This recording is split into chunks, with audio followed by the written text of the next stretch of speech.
E aí galera, beleza? Tô aqui para cumprir uma promessa, falei que iria trazer para vocês algumas HQs gringas bacanas que precisam pintar pelo Brasil, que eu tô lendo e tô gostando bastante. Prometi 5, não vou cumprir, vou falar sobre 3 delas, porque 2 das que eu estava lendo, de repente elas não desenvolveram tanto quanto mereciam, na minha opinião, obviamente. Hoje eu tô aqui para falar de Something is Killing the Children, tô aqui para falar de The Plot e de Joker, Harlem, Criminal Sanity. São 3 quadrinhos que eu preciso muito que vocês acreditem em mim, que vale a pena ser lido. Bom, vamos falar da primeira que eu já tenho gritado nas redes sociais há algum tempo do quanto eu tô achando bacana, que é Something is Killing the Children. Tem alguma coisa matando as crianças com toda a crueldade que vocês possam imaginar. O roteiro é de James Tynion IV, aquele cara bacana do Batman Detective Comics lá no Rebirth, tem desenhos de Vertel Deldeira, sim, estou lendo, e cores de Miquel Muerto. Cara, essa HQ, ela não te enrola muito não, ela não se preocupa em explicar exatamente o que está acontecendo, ela se preocupa em mostrar coisas e deixar que o leitor comece a tirar suas próprias conclusões. Ela era, em princípio, uma série limitada que teve a sua abrangência estendida. Agora ela vai seguir, não sei se vai se tornar uma série regular ou se vai ter um escopo bem maior. Bom, mas o que se trata? Bom, a maioria das crianças de uma cidade chamada Archer's Park começa a desaparecer e as pessoas não têm a menor ideia do que está acontecendo. As poucas que conseguem sobreviver relatam cenas incríveis, absurdas, bizarras, dos piores monstros possíveis, destruindo, despedaçando, acabando com crianças. Literalmente aquela coisa do bicho papão que vem para te pegar. É bem legal o jeito que começa. Primeiras páginas assim, tem um grupinho de crianças jogando Verdade ou Consequência, e uma das consequências é aquela coisa que todo mundo já fez com seus amiguinhos, né? Eu te desafio a ir lá no mato e blá blá blá. Bom, eis que, né, galerinha vai no mato e vocês já imaginam o que aconteceu. Essas crianças, elas estão sendo abduzidas, pessoas não sabem muito bem se elas estão sendo mortas, se elas estão sendo abusadas, qual é o tipo de criminoso responsável por isso, e eis que surge uma personagem que desde o primeiro momento que eu vi eu já imaginei sendo interpretada por Emma Stone numa adaptação ao cinema. Essa personagem é Erica Slaughter. O que ela está fazendo ali? Bom, ela está disposta a matar todo tipo de monstro, capiroto, aberração que possa passar na frente dela. Ela tem uma conexão sinistra, meio oculta, com alguma organização ou com alguma pessoa que fica largando ali umas barbadas para ela do que ela precisa ou não fazer. Bom, a Erica tem alguns companheiros bem esquisitos, ela troca uma ideia, digamos assim, com um personagem que ninguém sabe direito o que está fazendo ali, o que ele é de verdade. O que eu acho que torna interessante a leitura de Something is Killing the Children? É a maneira com que o Tynion trata a questão das crianças e de adolescentes. Eu gosto muito de The Woods, A Floresta, que é publicada no Brasil pela Devir. Aliás, o que me dá muita esperança dessa HQ, né, ser também publicada pela Devir no Brasil. Ele consegue estabelecer dinâmicas que são críveis, que são realmente verossímeis da faixa etária que ele está lidando. Alguns autores, por melhor que sejam, eles não conseguem transmitir isso da forma adequada. A Erica é uma personagem muito forte e muito obstinada. Tu não precisa exatamente saber quais são as reais motivações dela, mas tu sabe que ela tem a capacidade para cumprir essa missão de matar os monstros. Tem a polícia que não acredita nas pessoas, que representa aquele ponto cético, né, que eu preciso ver para crer. Tem a família disfuncional que foi destruída por causa de um desses monstros. Tem personagens coadjuvantes o suficiente para deixar a história rica sem ser enfadonha. Já está chegando no número 6, ou o número 6 está sendo publicado nos Estados Unidos. Em breve o primeiro trade paperback já vai ser vendido aí nas lojas online. Eu já estou lá na reservinha na Amazon, porque eu quero comprar isso de verdade e ver mais a fundo onde tudo vai parar. Bom, essa é a primeira dica. Eu gostaria muito que vocês pelo menos lessem a primeira edição, porque ela tem aquele pitch, parece quando o publicitário vai lá entregar a campanha. Bom, é isso aqui que eu vou mostrar para deixar todo mundo querendo mais. A segunda HQ que eu trago é The Plot, publicado pela Vault Comics. Roteiro de Tim Daniel e Michael Moretti, desenhos de Joshua Hickson e cores de Jordan Boyd. Cara, essa história não tem absolutamente nada de inovador, mas ela, mesmo assim, continua sendo uma boa opção para quadrinho online para vocês adquirirem aí via os devidos sites de compra. The Plot narra a história de Chase Bellini, um cara que tem que cuidar de 2 sobrinhos após o irmão e a cunhada morrerem.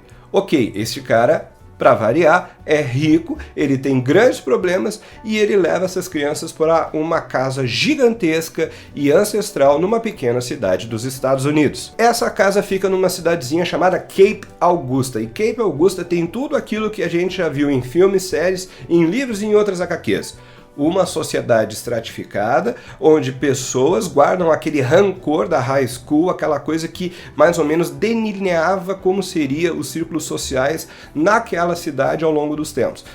Aquela história antiga, quem eu sou na high school, se eu não tiver a oportunidade de sair dessa pequena cidade, você vai refletir naquilo que eu vou ser. Tem o cara que vai ser o xerife, que não vai gostar de quem é rico, porque alguma coisa me dá a entender que no colégio esse cara sofria bullying relacionado a essa família mais rica. Tem aquela menina que cresceu e virou uma mulher um tanto quanto apaixonada, um tanto obcecada por esse rapaz, o Chase Bellini, esse rico problemático, né? E tudo aquilo que a gente já está acostumado a ver que compõe um microcosmo dessas cidadezinhas. Sim, existe terror, o terror é gráfico, é retratado de uma maneira bem forte em The Plot, e tudo parece estar ligado à família do Chase e à casa, né? Para tu receber, tu tem que pagar. Essa é uma frase que é dita ao longo de toda a história. A impressão que eu tenho é que alguma coisa capirótica, perversa, está indo cobrar aquela espécie de dízimo que as pessoas costumam, infelizmente, a tratar com elementos diabólicos, demoníacos, do mal, para que a sua vida seja bem sucedida. As coisas acontecem sem muita explicação, a gente tem algumas páginas que lembram bastante aquela onda de terror japonês que foi feito um monte de remake bosta nos Estados Unidos, mas que nos filmes originais funcionava muito bem. E a pessoa tá num lugar, daqui a pouco aquele lugar não é mais aquilo, aquela pessoa não é mais aquela pessoa, ela já está transformada em outra coisa, e tudo fica muito, muito, muito doido. Existe uma entidade que ela está, digamos que meio que se libertando, se aproximando, e essa entidade pode ser o fio condutor para todo o desfecho da trama. Cara, este acerto de contas, essa questão do ser humano tá à mercê de forças sobrenaturais que eu acho que torna The Plot interessante e faz com que eu indique esse quadrinho para vocês. A última HQ que eu trago hoje é Joker Harley Criminal Sanity, Black Label, série em 9 partes, roteiros de Cami Garcia e arte de Mike Mayhew, Miko Suayan e também participação de Jason Badower em algumas das edições. Recentemente o Brasil lançou aqui, né, uma Black Labels chamada Harley, de Stefan Sejic. É uma HQ que eu comprei, já terminei de ler, mas estou comprando físico também para ler em português, que eu gostei, achei ok, de boas. Mas Criminal Sanity eu acho bem mais legal. A Harley Quinn é uma consultora da polícia de Gotham para casos extremamente bizarros. Isso lembra muito toda aquela atmosfera da série Hannibal, que você acha aí nos streamings da vida, que era da NBC. Ela consulta num caso em específico, ela tem uma fixação no caso de um assassino que foi responsável por uma grande perda na vida dela. Esse assassino é chamado de Coringa.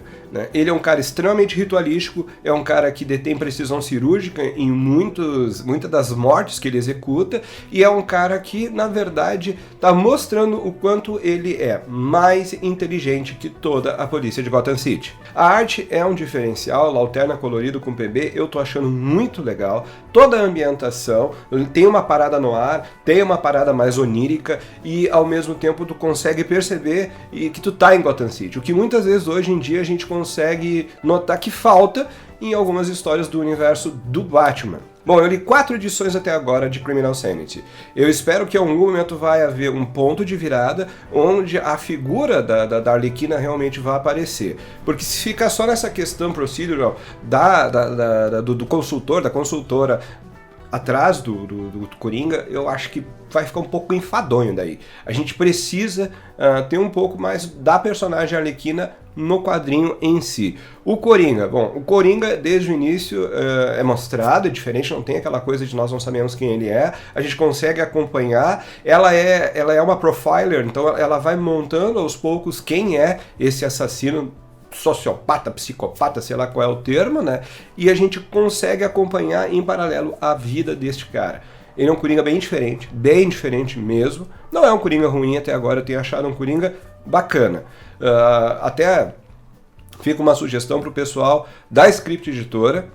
Usem essa faceta do Coringa no livro que vocês estão fazendo, porque eu acho que vai agregar. Talvez Criminal Sanity não seja uma HQ lembrada, uma HQ lá em cima no cânone, mas este Coringa é diferentão e eu acho que vale a pena vocês observarem, galera. Porque tem tempo ainda para construir o livro e tem tempo para estudar este personagem. A Harley Quinn é um personagem bem interessante nessa adaptação, porque ela é durona, ela é preparada, ela é obstinada e ela lembra muitas vezes outras figuras do universo do Batman.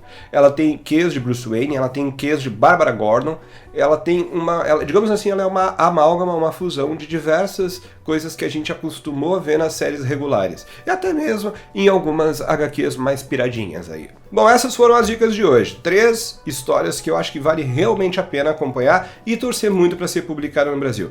Continua vendo os vídeos aqui no canal. A próxima vez que eu voltar aqui, eu vou estar falando de HQs de terror. Terror na quarentena, os guris aí também estão preparando algumas coisas em outras mídias relacionadas a terror. Porque tem uma coisa que é interessante, eu tenho a necessidade, né, de frequentemente ficar experimentando novas facetas do terror em filmes, em séries, em livros e em quadrinhos. Talvez inclusive eu traga alguns livros de terror que eu achei legais aí, que a gente andou recebendo e que eu andei comprando. Coisas que podem estar baratinhas, coisas que podem inclusive estar liberadas de forma gratuita na interwebs. Um beijo!